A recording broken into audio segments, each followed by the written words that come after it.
Welcome to fan-submitted Yu-Gi-Oh! Jeopardy! I'm gonna look through some of the questions and just have a bit of a laugh. Minus 200 points. Sparks! Yeah. Name 2 semifinalists in the Duelist Kingdom tournament. Yugi and Kaiba and Joey and a whole bunch of other people. Bandit Keith, My Valentine, Yugi Moto, and Joey Wheeler. Was Kaiba not a semifinalist? World's #1 duelist who uses Toon Monsters. Who is Maximilian Pegasus? Name at least 10 cards in Andrew's deck. Who is Andrew? I don't know. He used Exodia? Who is Andrew?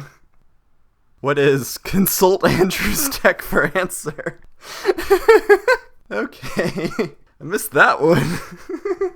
Which Millennium item trapped Yugi's grandpa, Mokuba, and Seto into cards? What is the Millennium Eye? What is the Millennium Eye with the slash, not a question mark? Free 300 points. Woo! Bakura's Millennium item?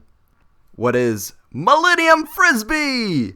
Oh, Millennium Ring. I got it. Does Battle Footballer have a defense higher or lower than 2000? 2100 defense, so higher. All these answers are in the form of questions, so I'm answering the questions with more questions because someone doesn't quite understand the Jeopardy format, and now I don't understand the Jeopardy format. But that's okay. Sakuretsu Armor's effect. What is destroy attacking monster? Oh, it has the actual definition. What is when an opponent's monster declares an attack, target the attacking... I don't know if it targets, but that is not quite right. It destroys the attacking monster. How many Time Lord monster cards are there? There's Weisel and an Emperor card. I don't know how many Time Lords. 3, maybe? What artifact started Yu-Gi-Oh! Or the Shadow Games? Season 0 question here. What is Millennium Puzzle?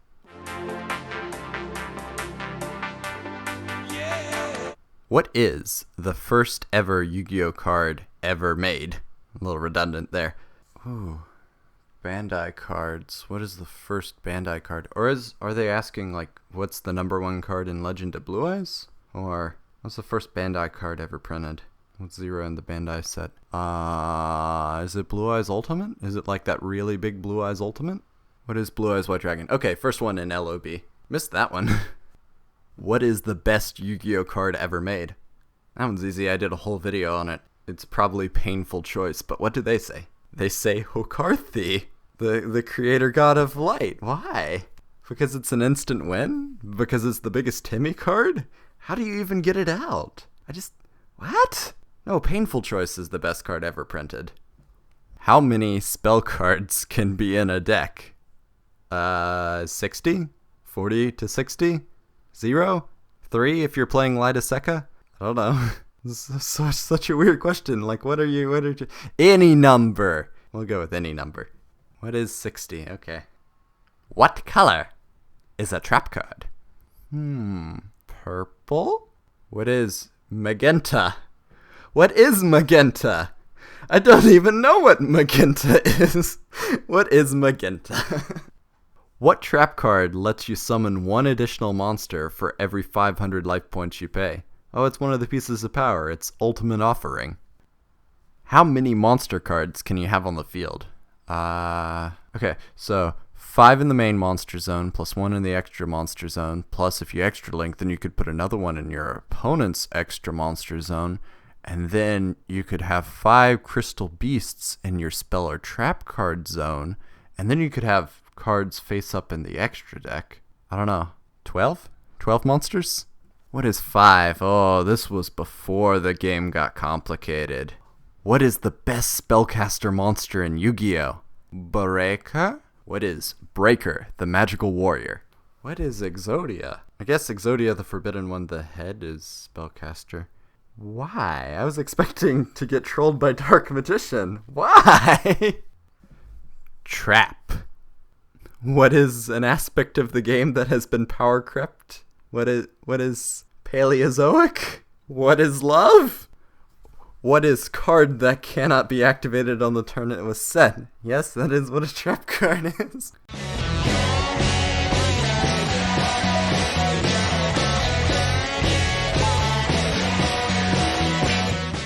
I think I'm gonna get a question from Yu-Gi-Oh! Vocabulary. What is Game King? What is Game King? Oh, it's Yu-Gi-Oh! What is Yu-Gi-Oh? What does the word Yu-Gi-Oh! Mean in Japanese? Okay. I think this guy might have put the answers in the question set because Jeopardy is backwards. Which series is the best? Opinion! I didn't write these. Obviously GX. Yu-Gi-Oh!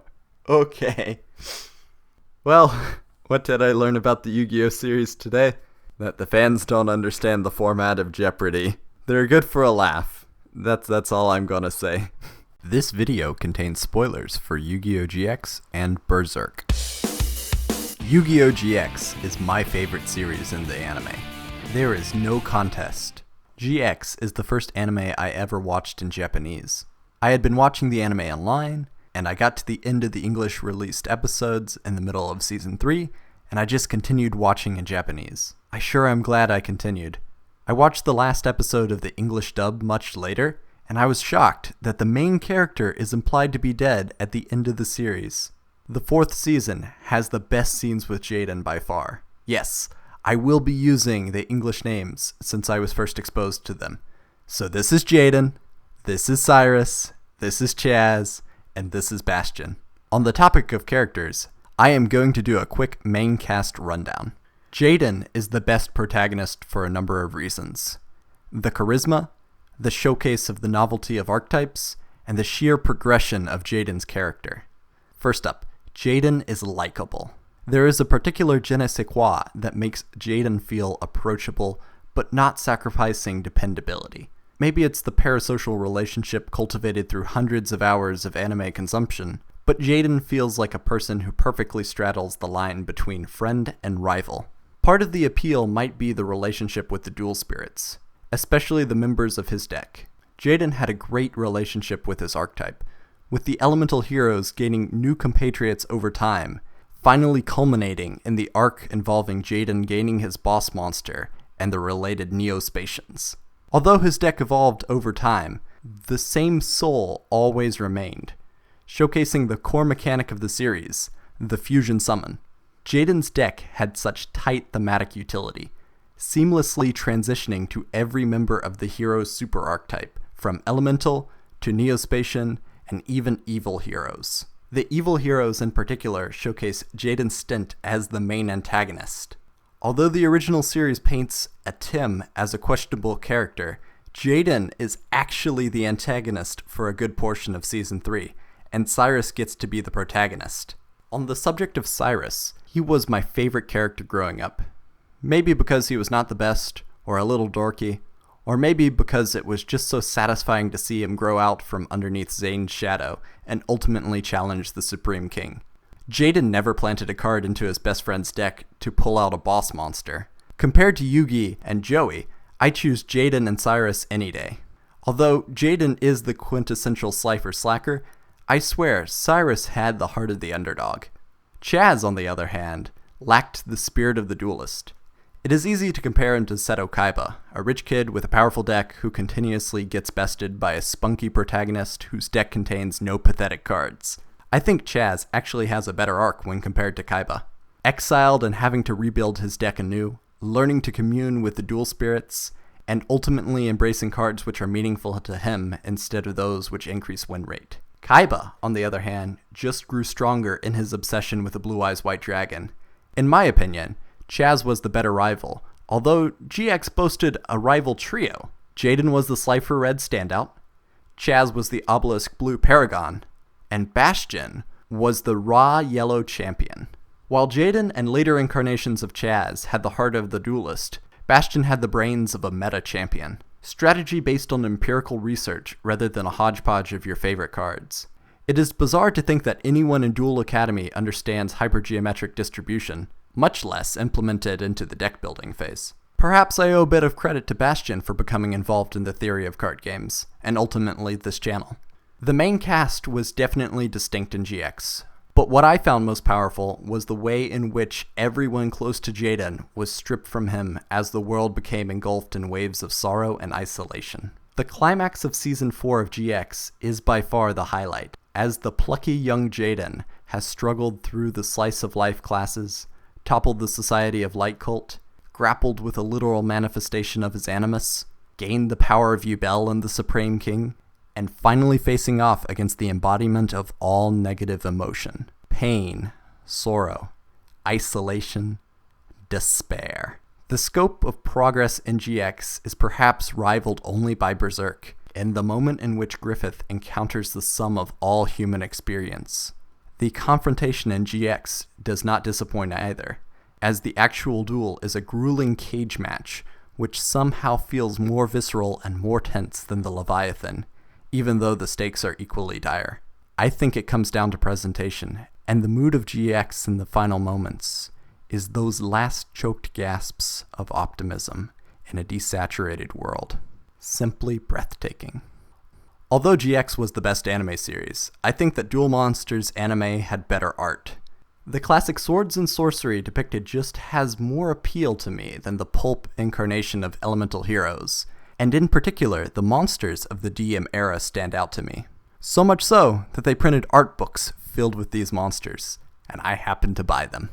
I am a sucker for the swords and sorcery style of artwork. It is the reason why I am attracted to the art in the early days of Magic, that of Hyborian Gates, and of course, the Duel Monsters era of Yu-Gi-Oh!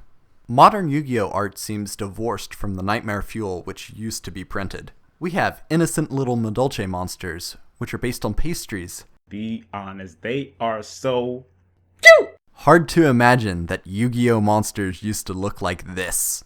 But that is an OCG artwork. Generally, the TCG was more tame, like with Dark Geroid or Dark Necrofear. Much better. The regionalization team censored for modesty, removal of weapons, and purging religious iconography, which included references to the occult. One of their particular favorites was to remove pentagrams, which actually represented humanity in alchemy, but also horns of all things.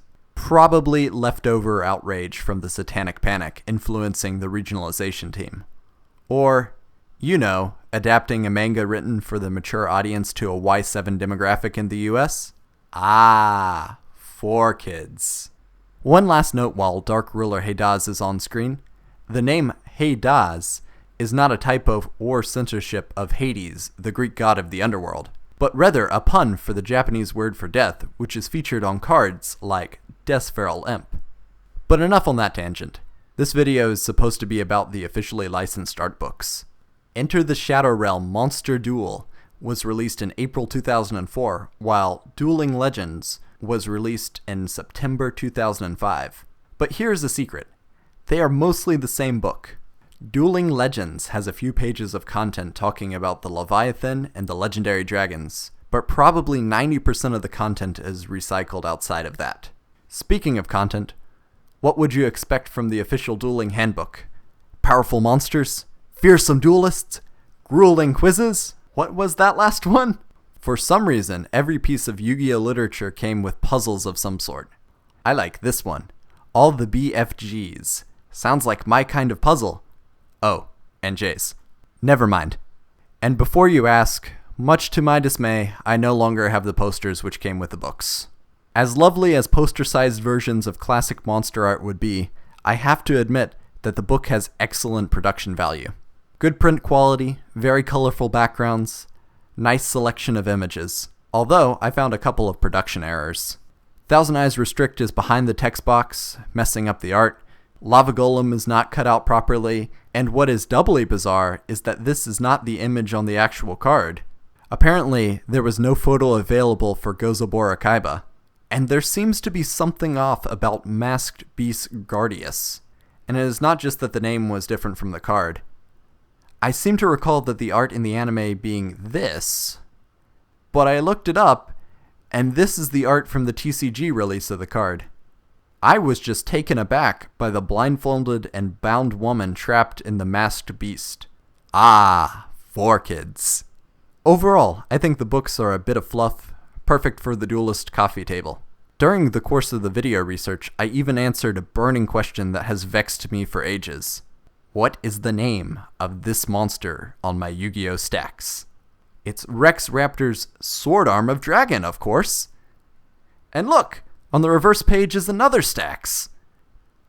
I have reached enlightenment. All in all, this was a delightful lark into the art of the Duel Monsters era. Although, there's something missing from the experience.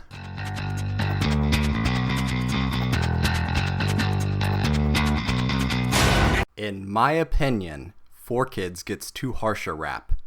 I'm not going to argue that adapting a shonen anime where a sadistic doppel challenges terrible people to unwinnable games, in which they face ironic punishment. Oh wait, 4Kids didn't even try to adapt Season 0.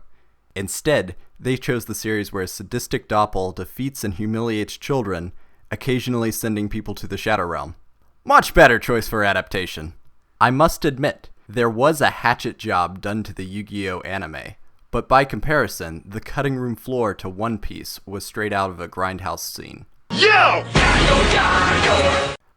I do think that there is one redeeming facet to 4Kids regionalizing the Yu-Gi-Oh anime: the soundtrack. I am going to draw specific attention to Joel Dueck, and if you are an anime audiophile like myself, I suggest checking out the unreleased tracks here on YouTube. In fact, I have been showcasing this track right now. Today, however, I want to focus on the album officially released by 4Kids, aptly titled Music to Duel By. Yeah, 4Kids actually released a Yu-Gi-Oh inspired album. It is probably weird to think about now, but for some reason animated works used to release CDs, particularly around the Christmas season, with two examples being Shrek the Halls and Pokemon Christmas Bash. This might all have been inspired by the success of The Simpsons Sings the Blues, which I definitely need to cover someday, because this is groovy! Give me about a half a teacup of bass. Now I need a pound of fatback drums.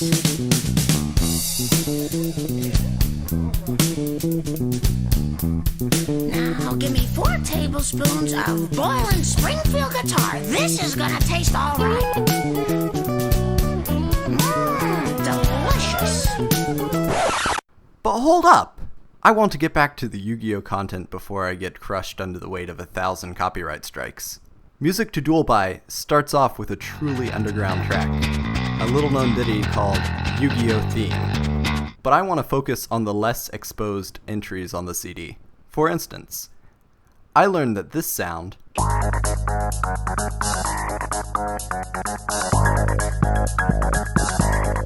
is from the track Duel Madness. You learn something new every day. Unless you go on Wikipedia, then you spend hours learning about Matt Groening's extended discography, including Stephen King's music, aptly titled Stranger Than Fiction. The overall experience of the album is pretty wild, as the genres range from bombastic instrumentals that remind me of Therion, to Maximilian Pegasus having his own Disney villain song. Isn't it grand what I managed to do? By kidnapping those closest to you. I've taken their souls to lay on the line in a winner-take-all duel for all time. And to progressive metal-inspired Heart of the Cards.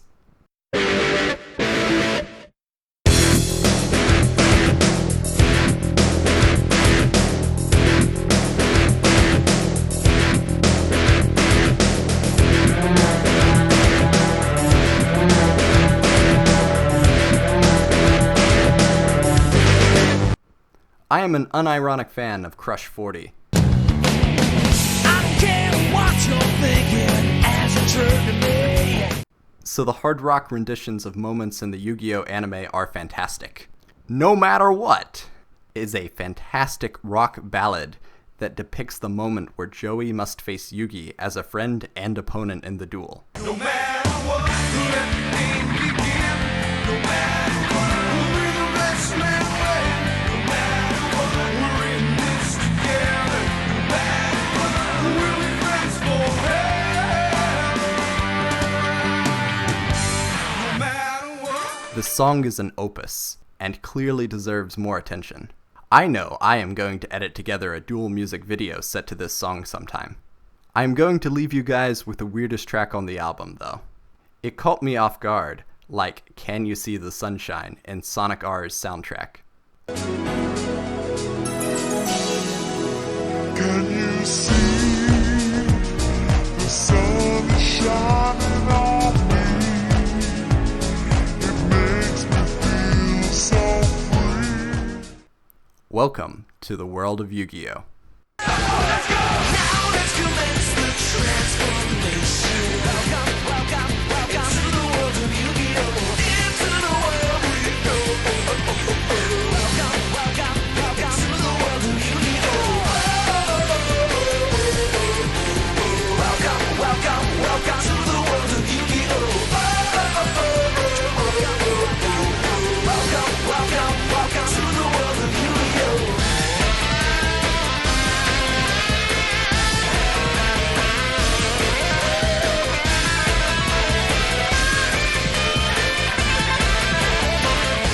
Hello, and welcome to Homebrew, the series which showcases unique deck ideas. Today we'll be talking about a deck that's pretty interesting. The idea is to mimic the early days of Yu-Gi-Oh!, specifically when your deck's not the best, you don't have access to the best cards, and the game was a lot slower and more interactive. So today I fabricated this deck. Starting up with the normal monsters, we got Neo the Magic Swordsman. Pretty self-explanatory beater, it's good. Mystical Elf, very high defense. Lojin the Mystic Genie of the Lamp. Another beater. Rogue Doll. Something a little bit in the middle. It's not the best, but this is a singleton format. Blazing Apache, strongest card in the deck by far. Warrior Digrapher. It's got warrior synergy, which is good. The Dragon Dwelling in the Cave, nice defensive monster. And Robotic Knight. Robotic Knight's actually a machine, so that comes up later with some synergy that's involved. Then for effect monsters, we have Steel Scorpion. It's removal, but it takes a little bit of time. Dark Mimic level 1, good for card advantage. A little slow though. Spear Cretin, which allows for you and your opponent to both reborn a monster. A little situational, but you can get back one of your beaters or another monster, and in the right format, it works. Muka Muka, playing off of the card advantage from Dark Mimic level 1. If you go into Muka Muka, then you can make it stronger. Pretty good. We got Man-Eater Bug, just good hard removal. A little bit slow, but it's pretty good for the format. Ryu Kensen Clown, just the ability to change battle position can be very valuable in a slower game state.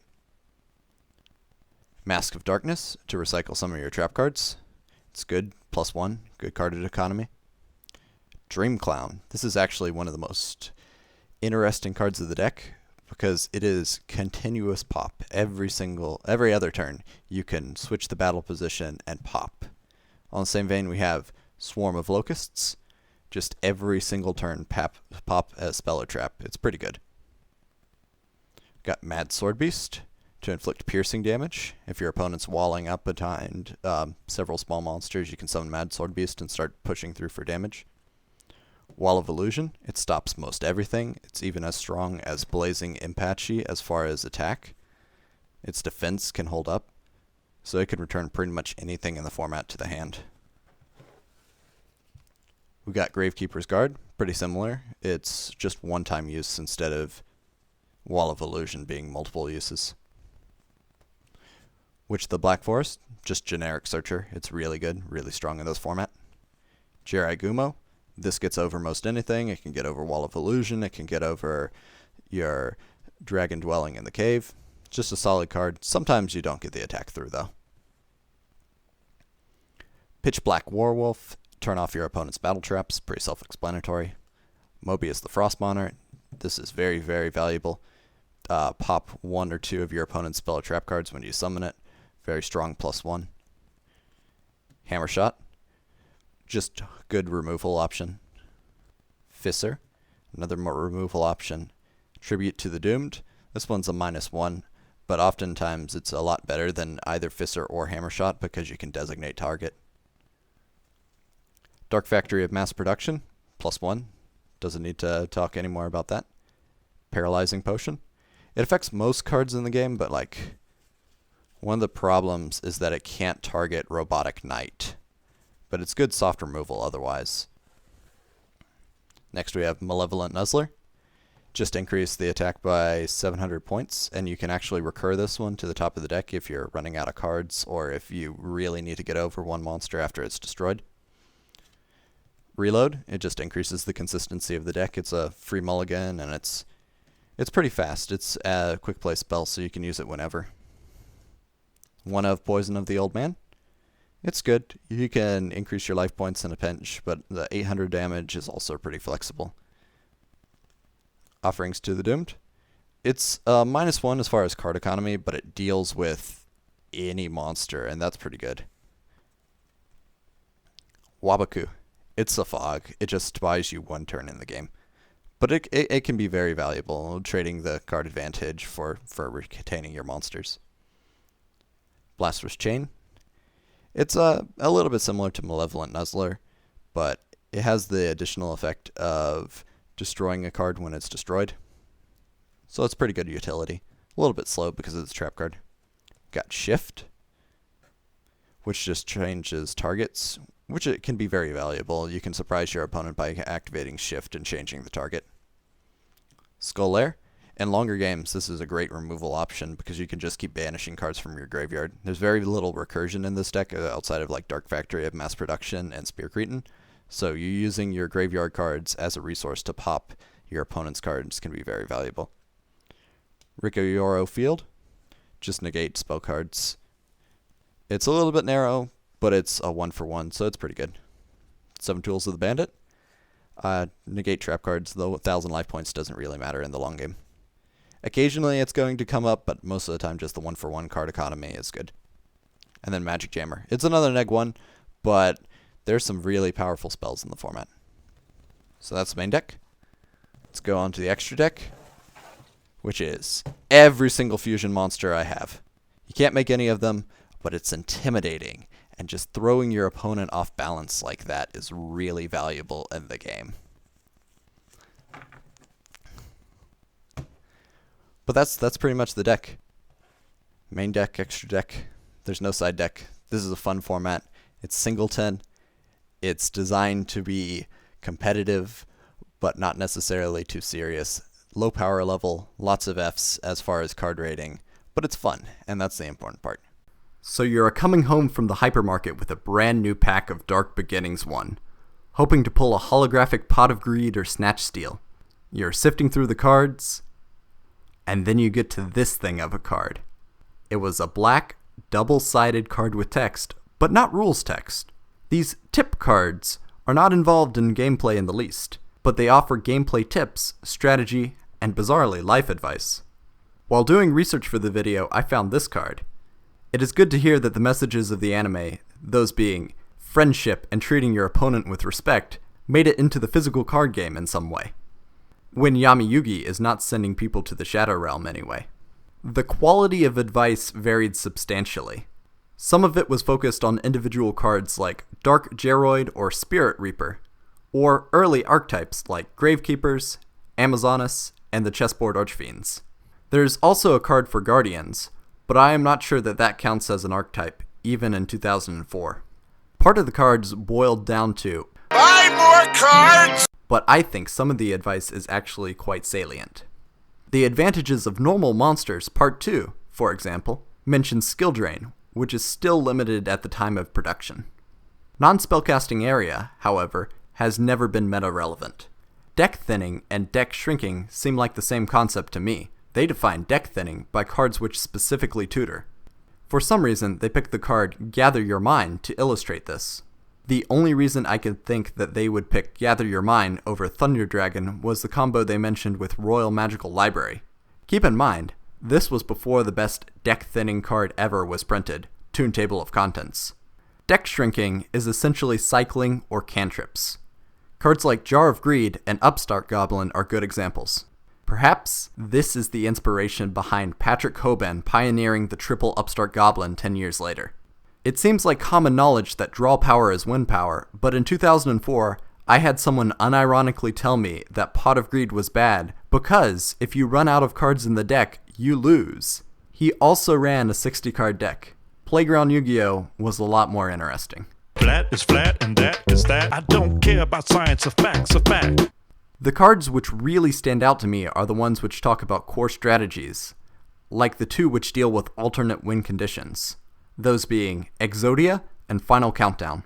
Tip cards promoting young players to play stall decks. Is this why we had to have the new end-of-match procedures 10 years later?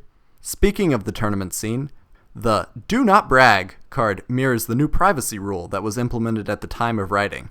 Quote, just like the cartoon, bragging about your deck or telling your opponent what cards you have can hurt you in the end. The prophecy of the tip card is upon us! It is easy to dismiss the tip cards as native advertising, but keep in mind a couple key factors. This information was presented to young children. I was 9 at the time when Dark Beginnings came out. So to a young kid, this was a treasure trove of information for an aspiring duelist. The other caveat was that internet access was not so widespread 15 years ago. So finding out information on Yu-Gi-Oh! Was limited to official products and the anime, and we all know that Seto Kaiba screws the rules. The tip cards continue to be printed in duelist packs, and I have a copy from a 5Ds set. For some reason, they changed the cards from black to white, foreshadowing the dichotomy between the normal and dark synchro monsters, no doubt. This GX tip card in particular sticks out in my mind for some reason. It's not just that I had a machine deck that used the combo of Future Fusion and Overload Fusion to bring out a massive Chimera Tech Overdragon, but I swear I have seen this all before. From 2002 to 2008, Beckett Unofficial Yu-Gi-Oh! Collector was the primordial version of the online Yu-Gi-Oh! Scene. For those in the audience too young to remember zines, physical media was sold in stores and by subscriptions. Magazines were printed for even niche topics of interest, the progenitor of personalized content, and the precursor to internet exchanges such as forums, and eventually the ultimate form of individualized content being YouTube. But I am getting a bit ahead of myself. This is Beckett Unofficial Yu-Gi-Oh! Collector. This copy was purchased at EB Games, which might be a bit of a nostalgia trip in itself considering that EB Games merged with GameStop in 2005, 14 years before the filming of this video. Even GameStop might close down in the near future. Currently, I own issues 3, 6, and 2 copies of issue number 29 for some reason. What is more bizarre is that I was given this from a friend, both issues, so he had 2 copies originally. Well, I appreciate it, Trayvon. This is issue 28. It's so elusive that the wiki didn't have it listed at the time of filming, so I did my civic service and edited the wiki. The covers were pretty well illustrated, even if Aeneas looks a little derpy. The real standouts are the holographic covers, which hopefully show up fairly well on film, but enough twiddling with the gimmicks of the past. Let's get down to the main draw of the magazines, the articles. There was quite a variety of content in the magazines. News articles, promotions, deck profiles, and of course the mainstay of the preceding Beckett guides, price lists for the cards. The price guides are an anachronism in themselves, given volatile price fluctuations and frequent reprints. The prices are definitely out of date now, but I can imagine that some of them were wrong by the time the product was printed, shipped, then bought. Online distributors have outmoded this facet of the magazine, especially with the rising popularity of market watches in the secondary market. But at the time, what on earth is that? Have you ever seen an OCG card so weird you just think to yourself, what would the English name be? Or just, what is this about? Bizarre. I actually recognize this one though. This is the uncensored OCG art for Soul of the Pure in a magazine designed for children. Speaking of art, fan art was featured in each issue. The quality range was pretty wide since the art was sent in from children to teens. Honestly, some of it is of professional quality. I hope Roman went on to do great things, because this is fantastic. Rebecca had an interesting submission. So interesting that they featured her art twice in the same issue. But my absolute favorite submission is Armed X-Head B Dragon over here. I'm going to do a quick card review from this fan-submitted card. Divine Attribute, level 15, Dragon Fusion Effect Monster. The materials are Red Eyes Bee Dragon, Armed Dragon, presumably any of them, and X-Head Cannon. The rules text is, quote, "This card's attack increases by 500 for every card in your opponent's graveyard, and defense increases by 300. Attack 7,450 attack points, with a measly 4,500 defense points." Just let that sink in. 7,450 attack points. And it only gets stronger based on the number of cards in your opponent's graveyard. Such a strong tempo push. But it still loses out to kaijus. It is good to see that the custom card creation scene was alive in 2006, and I hope Bronson found the custom card creators available online now. Another aspect of the magazines outmoded by the internet was the news articles. Although there was anime and game reviews, I'm going to mention the ban lists and spoilers in particular. Today we have no clue when the next ban list will be out, but back in the day, they were regularly scheduled, and a recap was included in the issue directly after the list was published. Without internet access, this was probably the only way to hear about the new ban list.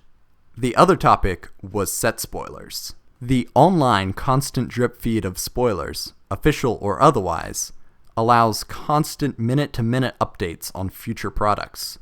But there is something special about seeing all the cards in a book, getting to see the artwork and theory craft based on the new cards before the new set comes out. The Japanese translations were not always the best though, and given the gift of hindsight, some of them are hilarious. Let's have a quick top 10 mistranslated spoilers now. Deadly Hamster, Seductive Shadow, Punching Worm, Thousand Eyes False Cult God, Grudge, Strange Shaped Follower, Danzarug, Thoughtless Avarice, Coward, God Idol of Evil. And as a bonus, I learned that the OCG name of Pharaoh's Servant was Thousand Eyes Bible, which in my opinion is a fantastic title for a set. But then again, I am partial to the influence of Thousand Eyes False Cult God. It is a little weird to think that an unofficial Yu-Gi-Oh! Magazine would have such great promotion for the core game, without endorsement from Konami. That being said, there was quite a lot of native advertising on the pages. There are the standard Yu-Gi-Oh! Products, but also some of the weirder side products like Dungeons and Dice Monsters, and even a Hot Wheels tie-in. I might look at some of the side products next year for Yu-Gi-Oh! Nostalgia Month. What confuses me is the promotions for other games like Beyblade and Magic. They presume there would probably be some crossover in the fan bases. It is a trip to see the old Zatch Bell and Harry Potter card games, which I hope I will talk about one day. Then there are the more bizarre ads for card games like Chaotix and Hulk. Hulk had a card game. Hulk. I can't even name a character in the Hulk comics outside of She-Hulk and Red Hulk. Overall, these magazines offered a lot of valuable information on the game, and I think they even helped me to improve as a duelist. It is no stretch of the imagination to say that Beckett offered a microcosm of today's Yu-Gi-Oh! Internet culture, as well as offering patrons a sense of community outside of their locals. This magazine is definitely among the influences towards my interest into the theoretical end of card games, but it was not my first. If Beckett was the print incarnation of the primordial Yu-Gi-Oh! Internet, then this book was the inverse. Next week, we look at Pojo's book. The year was 2005. Pokemon Emerald was the best game on the GBA. Betrayers of Kamigawa brought the power and prestige of Umezawa's Jite. And in Yu-Gi-Oh!, news that the Magical Scientist and Butterfly Dagger Elma FDKs had just been banned. At the Scholastic Book Fair, there was not too many books on the topic of Yu-Gi-Oh! I have already talked about the picture books I have. Now onto the part of the inspiration for my interest in card game theory, Pojo's Unofficial Yu-Gi-Oh! 2006 Trainer's Guide. For a bit of context, Pojo is a website that deals with the competitive and collective end of card games. Their website today still looks like it came out of 2005. Love the GeoCities aesthetic. I'm just kidding. The new website looks very modern. It is actually a little crazy to think that it has been almost 2 decades of having a unique card of the day with a little blurb to explain the pick. But that is just part of the Yu-Gi-Oh! Nostalgia Month appeal. I am going to gloss over the fluff pieces, like video game reviews, hot and not lists, and deck profiles, because they are all outdated. The character profiles are a little interesting. The unofficial guide somehow scrounged up a picture of Gozabora Kaiba, while the official picture book couldn't be bothered. The stock photos are pretty lackluster, although the speech bubbles feel like a throwback of their own. Look at Judgment. The main draw of the book was 2 particular articles: Top 10 Dragons and the Top 50 Cards. Since no dragons exist in the top 50 cards, it makes you wonder why there was not any crossover. Let's tackle the top 10 dragons first. I swear the teaser image is of Blue Eyes Toon Dragon, but I cannot put my finger on the source. This shot from a video game is the closest I could find. Now, onto the list. 10. Paladin of White Dragon. The ritual monster is pretty inconsistent, but it does have a Drillroid effect to deal with pesky flip effects, which were more common in the day. Bringing out a Blue Eyes from the deck seems like a big upside, but running Kaiser Seahorse was probably more consistent. Speaking of Blue Eyes, 9. Blue Eyes White Dragon. This entry aged like a fine wine, as Blue Eyes seems to keep getting support and even won Worlds at one time. To this day, no normal monster has ever surpassed Blue Eyes White Dragon in attack points. 8. Kaiser Glider, however, has aged like milk. Pretty much any monarch is better than Kaiser Glider, with the least flattering comparison being to Ryza the Storm Monarch, which has the same attack points, but the effect is faster, and spinning to the deck is better than bouncing to hand. 7. Tyrant Dragon. Tyrant Dragon has a double attack effect, a little bit of protection from targeting traps, and actually got a reprint in the Speed Duel format, so I think it has weathered the test of time fairly well. 6. Troop Dragon. Troop Dragon is a self-recruiter. It is a little more limited than, say, Apprentice Magician, spoilers, but the deck thinning and tribute fodder gave it enough utility to play in Dragon decks, and maybe even early Monarch decks. 5. Spear Dragon. Ah, the days before piercing damage had problem-solving text. Spear Dragon is basically a hybrid between Giant Orc and Mad Sword Beast. Just run Air Knight Parshaf for the same stats, but with card draw. I am getting goat flashbacks already. 4. Twin-Headed Behemoth is a 2-for-1 special. This was at the time before the errata, so Twin-Headed Behemoth had to be limited, so that if it were shuffled into the deck, the effect could theoretically be used multiple times. Behold, the first once-per-duel effect. 3. Masked Dragon. Masked Dragon is a fantastic battle summoner, which can actually tutor both Troop Dragon and Twin-Headed Behemoth. Look at that! I miss the days when the game was more toolboxy, and you could use battle floaters to deck thin and add consistency to your strategy. 2. Horus the Black Flame Dragon level 8. Level monsters are a fossil. But to be fair, this was probably the best one at the time, offering unlimited spell negates every turn, although you did need to run at least the level 6 monster to even summon this card.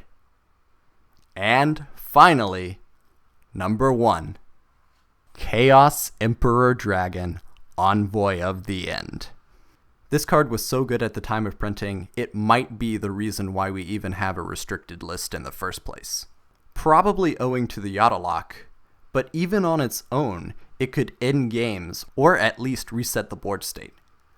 The errata deflated the card now, but I think it is hard to argue for a better dragon at the time. Now, let's take a look at the other top 50 cards. I do want to make a note that this list is based on the 2005 April Advanced Ban List. So you might be wondering where some of the broken cards are, like Confiscation or Mirage of Nightmare. They were banned. Some of the cards like Spirit Reaper, Blade Knight, and Zambraya the Dark seem pretty quaint. Although flip effects were pretty common at the time. I can't remember the last time Noblemen of Crossout saw play. Maybe in Shadal format? I think Crawlers had a mechanic based on setting, but right now, the concept of setting monsters has gone the way of the dodo. The game is just too fast for the first turn T-set. Just for fun, I want to point out the rankings of the Power 9 of Yu-Gi-Oh! At the time, 3 cards were banned, so I'm going to count Makura the Destructor, Fiber Jar, and Painful Choice as me being right. The validation, so sweet. Mischief of the Time Goddess was not printed yet, and I added the card mostly for its nod to Time Walk. Pot of Greed is the best card in the game, but what does it do? Delinquent Duo is at 3, so I am off to a good start. Unfortunately, Pojo waited till the very end for the other pieces of power, those being Morphing Jar at 42 and Metamorphosis at 48. My big gripe is with the lack of inclusion of Ultimate Offering. Maybe it is how the card has appreciated with the advent of normal summon searchers, but even when the game was based around normal summoning, I think Ultimate Offering is severely underrated. Overall, I think Pojo's unofficial Yu-Gi-Oh! 2006 Trainer's Guide, wow, that's a mouthful, was my first foray into competitive play, and I genuinely think that the book helped me to become a better duelist. Shame I didn't learn about concepts like card advantage or tempo for the better part of a decade after the publication. Looking back, it is a great reflection on how the game used to be, stripped of most of its complexity and pared down to its core experience. It feels a little jarring to transition to the more modern incarnations of the game, but that is the nature of change. The Sisyphean struggle against always expanding entropy, the dynamic nature of the universe, and being forced to cope with change. What do you do when the game changes around you? We live in an age of continued media. Whether it lives on in the form of a reboot, a reimagining, or just a continuation of the original. If the original incarnation elicits even a modicum of success, it will ensure future projects. Perhaps the result of creative stagnation, artistically stymied by the body of previous work. Perhaps the response to a glut of entertainment, increasing risk of innovation. Perhaps it is the cyclical nature of all entertainment media, to be consumed and reimagined, at the whims of entropy and evolution to change into an extended mythos. Regardless, the change does not occur in generations of oral traditions being elaborated and embellished to form the fantastic. Rather, we have a continuous stream of content which spans generations. There are kids who grow up playing Pokemon Red and Blue, who are now old enough to start playing the Let's Go Pokemon games. But Yu-Gi-Oh! Is a different beast than the Pokemon video games. While Pokemon is discretely divided into generations, each self-contained into the main series games, Yu-Gi-Oh! Has a continuous evolution in the card game, where one set flowed into the next, thematically and mechanically. Even the anime had little vestiges of the previous series cropping up now and again. Partially due to the lack of set rotation, most older decks can still be played, with legacy support occasionally empowering archetypes to the competitive level. But no one can deny that the game has changed at a fundamental level. The emergence of archetypes pushed the games toward prefabricated decks, where the synergy of cards with the same name convention replaces the hodgepodge of good generic cards smashed together to form a coherent strategy. Occasionally, a meta deck would break the mold, like Plant Synchro, where there was no reliance on archetypes, but the trend has been toward rather isolated design. Deck building simplified to selecting an archetype, not playing the filler cards, and being pigeonholed into the prefabricated combos. Occasionally there is an innovation in the form of unique tech cards or side deck options, but the tainted wisdom of net decking further homogenizes decks to the most optimal, if not sterile, build of the strategy. It could be said that the skill in Yu-Gi-Oh! Has shifted from deck building ability to piloting the deck. But I would argue that increasing linearity and strategy removes skill in the piloting phase of play. A good portion of decks have combos, generally based on making a very strong first turn board, which must be executed in the exact same way every time, with potential contingencies for the event of hand traps. The only efficient counterplay option against the first turn overreach is these hand traps. The nature of the game has shifted from improvisation to mechanically executed procedures in many ways. But this is not necessarily a bad thing. Picture this. A nonlinear deck is a feat of improvisation, where each game is unique with the particular flourish of a pilot's own credenza. A process of exploration, discovery, and personal expression. Modern combo decks suffer from more linear strategies, where the duel is a performance, well-rehearsed, and played precisely. It would be intellectually dishonest to claim that the improvisation is superior to rehearsed play, as it would be a fruitless battle between dogma on either side. But in many ways, I feel as though the player base has removed the fun elements from the game. This is not restricted to the casual and competitive divide, but rather me being entranced by a bygone era. I think everyone who has played the game for long enough has had this experience. Starting out the game with a deck you really enjoy, satisfying mechanics, art you find interesting, or just a healthy attachment to the character who played the cards in the anime. Your deck was maybe not the best, but it was personal, unique, and something you owned.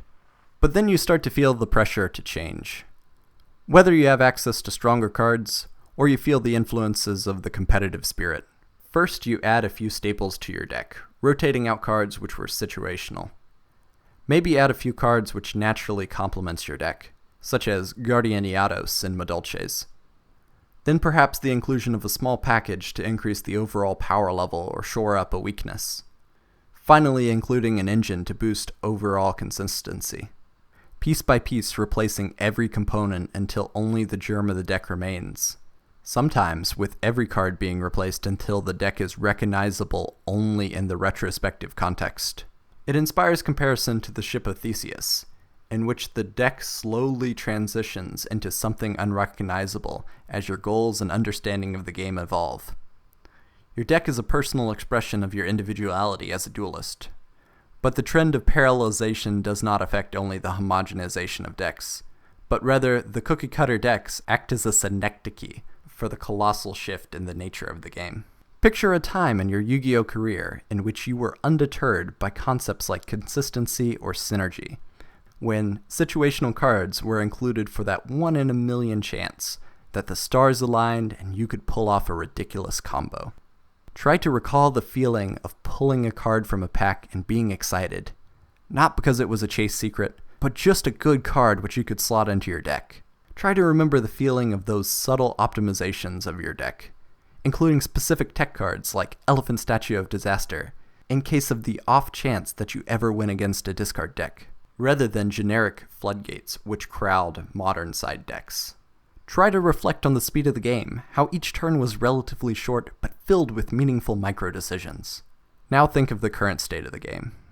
The design space limitations of archetypes. The solved formats leading to homogeneity of decks and gameplay. The speed of the game causing games to become arbitrary, with the win condition being predicated on going first.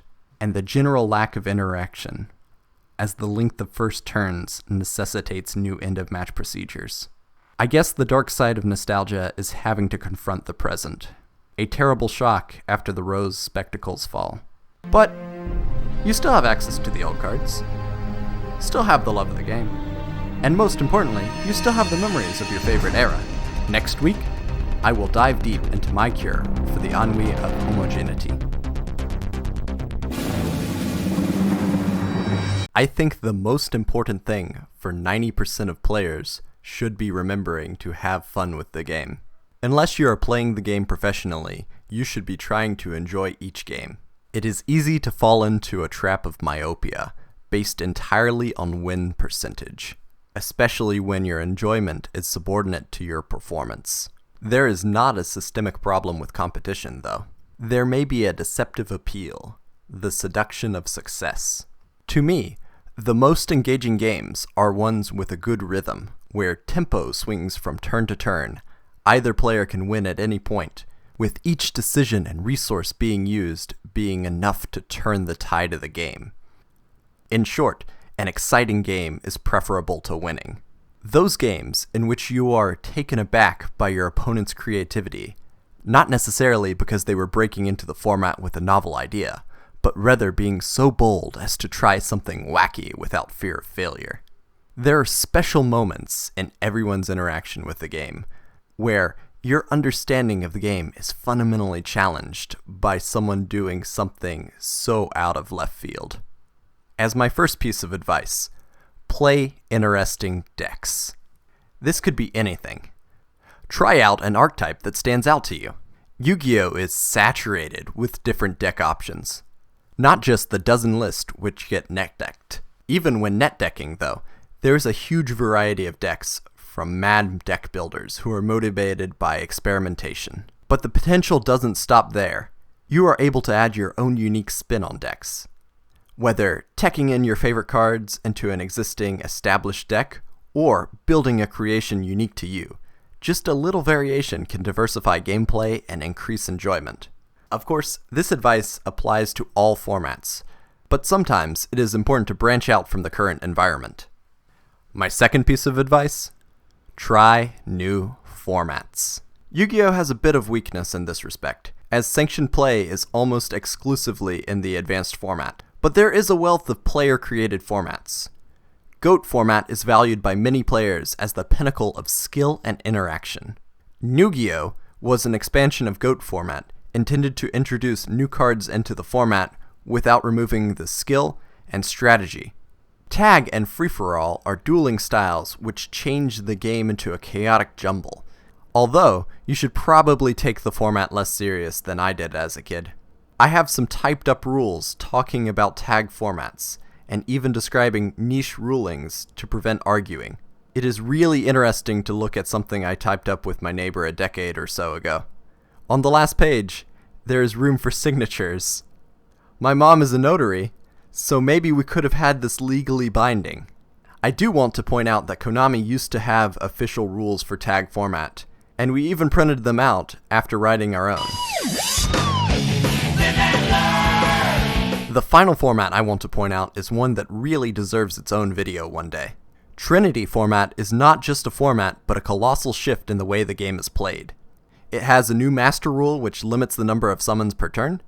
It is a singleton format like Commander, with a few caveats. But the most striking aspect of the format is the ban list. There is an emphasis on making the game engaging for both players, and in specific, banning instant win or FTK enabling cards. On the subject of ban lists, my third piece of advice: play around with the ban list. This is probably the most controversial way of changing the game, outside of making custom cards. There are two ways to do this. Ban problematic cards is the first.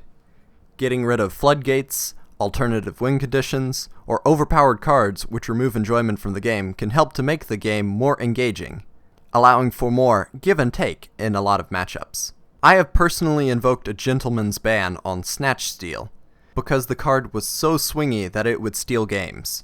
The second option is like playing with fire. Unban very specific cards. You heard it from me first. Book of Moon to 3. But in all seriousness, adding a piece of power to a tier 3 deck can really be fun, like Painful Choice and Chaos Dragons. Adding power and consistency to any deck can elevate it to the competitive level, but try to avoid situations which eliminate depth of play. Substitute is great for a Monarch deck, but not fun in the Frog FTK strategy. By no means is this an exhaustive list on how to improve your engagement with the game, but I think that this is a good place to start. If you take nothing else from this video, I suggest you try to remember the reasons why you are nostalgic for the game. Winning is great, but those matches which could have been decided by either player top decking a Sparks are an obscure joy. Remember to have fun with the game.